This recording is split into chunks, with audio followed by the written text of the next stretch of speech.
2011 সালে আওয়ামী লীগ নেতৃত্বাধীন সরকারের সময় সংবিধানের পঞ্চদশ সংশোধনীতে সন্নিবেশিত কয়েকটি বিধান অসাংবিধানিক বলে বাতিল করেছেন হাইকোর্ট, যার মধ্যে তত্ত্বাবধায়ক সরকার ব্যবস্থা বিলোপ করার বিধান অন্যতম। তবে বাকি বিধানগুলোর বিষয়ে সিদ্ধান্ত নেয়ার ভার আগামী সংসদের হাতে ছেড়ে দিয়েছেন আদালত। সংসদ আইন অনুসারে জনগণের মতামত নিয়ে বিধানগুলো সংশোধন, পরিমার্জন ও পরিবর্তন করতে পারবে। দুটি রিটে জারি করা রুল নিষ্পত্তি করে বিচারপতি ফারাহ মাহমুদ ও বিচারপতি দেবাশিস রায়চৌধুরীর হাইকোর্ট বেঞ্চ এই রায় দেন। কেয়ারটেকার গভর্নমেন্টের বাতিল যেটা, এই বাতিল করাটা অবৈধ হয়েছে। সংবিধানের একটা জায়গা ওনারা দিয়েছিলেন 44(2)তে সরকার ইচ্ছা করলে যে কোনো জায়গায় হাইকোর্ট বসায় দিতে পারবেন, এটা অবৈধ।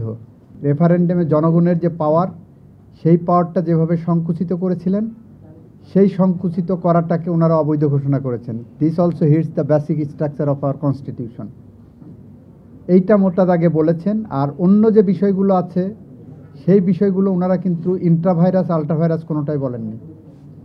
ওনারা বলেছেন ওই বিষয়গুলো পরবর্তী পার্লামেন্ট দেখবে।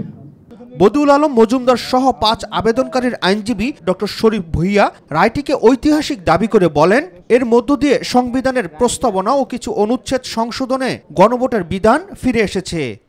এটা ঐতিহাসিক এবং তত্ত্বাবধায়ক সরকার ব্যবস্থা ফিরে আসার ক্ষেত্রে সবচেয়ে বড় প্রতিবন্ধকতা আমি বলবো যে দূর হলো, যেটা ছিল পঞ্চদশ সংশোধনী।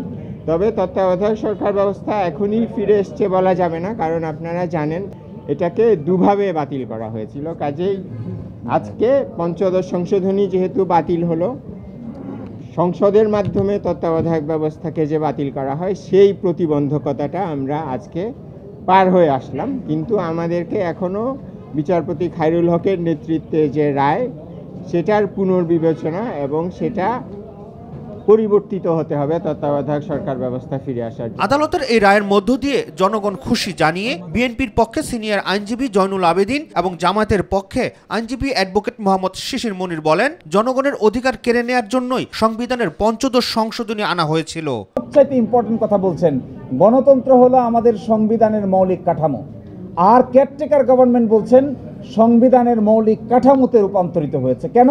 কারণ কেয়ারটেকার গভর্নমেন্ট ছাড়া ফ্রি, ফেয়ার, ইম্পার্শিয়াল ইলেকশন করা যায় না।